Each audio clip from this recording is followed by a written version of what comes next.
आइए दोस्तों, तो कोडिंग में एग्जाम में कोडिंग के इस तरह के क्वेश्चन भी पूछे जाते हैं, तो इसे सॉल्व करते हैं। ठीक है, यहाँ पे बोला है according to military code SYSTEM, system को लिखा गया है SYSMET, ओके, और नीरर को लिखा गया है AENRER। हमने बताना है फ्रैक्शन का कोड क्या होगा। ठीक है, अगर हम सिस्टम और इसका रिलेशन को देखें, देखिए SYSTEMMET, हमको ये लग रहा है ये MET जो है ये लास्ट वाला उल्टा कर दिया गया है। ठीक है, और SYS को भी यहाँ पे उल्टा कर दिया गया है। 6 से 3 के पेयर बना के इसको उल्टे कर दिए। यहाँ पे देखते हैं नीरर NEAAEN है ना, तो यहाँ पे देखिए RER तो RER, मतलब ये 3 के पेयर बना के इसको उल्टा कर दिया गया है ना। अब फ्रैक्शन को देखते हैं, ये फ्रैक्शन में टोटल कितने वर्ड है, 1 2 3 4 5 6 7 8 है। 8 है तो हमने 4 का ले लेना है। ठीक है, अब इसको उल्टा करते हैं FRACCARF, चलो लिखते हैं CARF TION, तो NOIT, तो NOIT, तो इसके अकॉर्डिंग हमारा जो आंसर होगा वो ये होगा। ठीक है, उम्मीद करता हूं आपको समझ आ गई होगी। तो आइए नेक्स्ट क्वेश्चन की तरफ चलते हैं। आइए तो देखते हैं ये क्वेश्चन क्या कह रहा है। If in a certain code language ओका पेरू, OKA पेरू का मतलब है फाइन क्लोथ। ठीक है, मेटा लिसा का मतलब है क्लियर वाटर, डोना लिसा पेरू का मतलब है फाइन क्लियर वेदर। तो हमने ये बताना है कि इस लैंग्वेज में वेदर का क्या मतलब है। ठीक है, सबसे पहले हम देखें वेदर जो है वो इस लाइन में है। ठीक है, फाइन क्लियर वेदर, यहाँ पे क्या है डोना लिसा पेरू, इसका मतलब है इन तीनों में से एक का मतलब होगा वेदर का, क्योंकि वेदर तो और कहीं भी नहीं है, इसमें है। ठीक है, इन तीनों में से एक होगा वेदर का मतलब।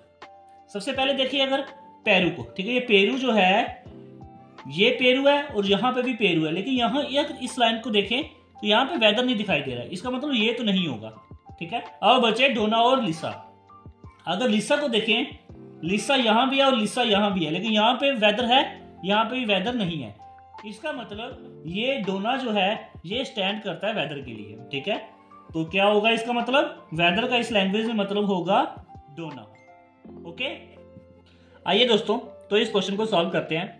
यहाँ पे बोल रहा है कि चारकोल का जो कोड है वो है 45164913। ठीक है, मोराइल का कोड है 296137। तो हमने बताना रियल का क्या होगा। ठीक है, तो देखिए फ्रेंड्स, इसको अगर हम देखें तो रियल है REAL। ठीक है, जो रियल जो है ये यहाँ पे भी अगर हम देखें इन दोनों को, यहाँ पे R है, ठीक है, यहाँ पे E है ना, A है, L है ना, रियल जो है ये इन दोनों, ये जो दोनों वर्ड जो है इनके बीच से बन जाता है। ठीक है, तो अब देखते हैं क्या ये R जो है इसकी वैल्यू क्या है। देखिए यहाँ पे R जो है वो कितने नंबर में है, 1 2 3 4 1 2 3 4। यहाँ पे R की वैल्यू क्या आ रही है, 6। ठीक है, R का कोड क्या आ रहा है, 6। यहाँ पे भी R थर्ड पोजीशन में है, तो यहाँ पे भी 6 है, इसका मतलब R दोनों जगह में 6 है, 6 वैल्यू ना दोनों में, यहाँ पे भी R की वैल्यू 6 है, यहाँ पे भी R की वैल्यू 6 है, इसका मतलब है इस R की वैल्यू क्या होगी, 6, इसका कोड क्या होगा 6।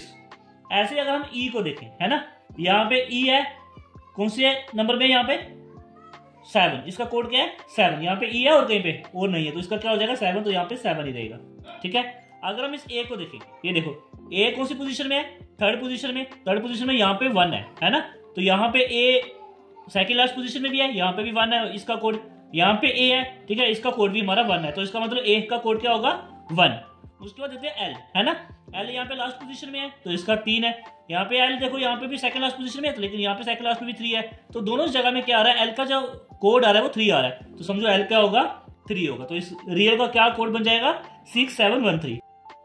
तो दोस्तों हमें सबसे पहले क्या करना होता है, सबसे पहले हमने नंबरिंग नहीं करनी है। ठीक है, अगर हमें यहाँ पे सीधा अगर इसका आंसर दिखाई दे रहा है, अगर हम सीधी तरह से सॉल्व कर सकते हैं तो हमने सीधी तरह से सॉल्व ही करना है। ठीक है, यहाँ पे पहले नंबरिंग करके पहले क्वेश्चन को समझ के अच्छे से उसको सीधा डायरेक्ट निकाल दो। अगर इस तरह से नहीं निकलेगा तो फिर हमने इसकी नंबरिंग करके तो उसकी वैल्यू को निकालना पड़ेगा। ठीक है, तो इस वीडियो में इतना ही, नेक्स्ट क्वेश्चन लेकर के नेक्स्ट वीडियो में फॉलो करना मत भूलिए। धन्यवाद।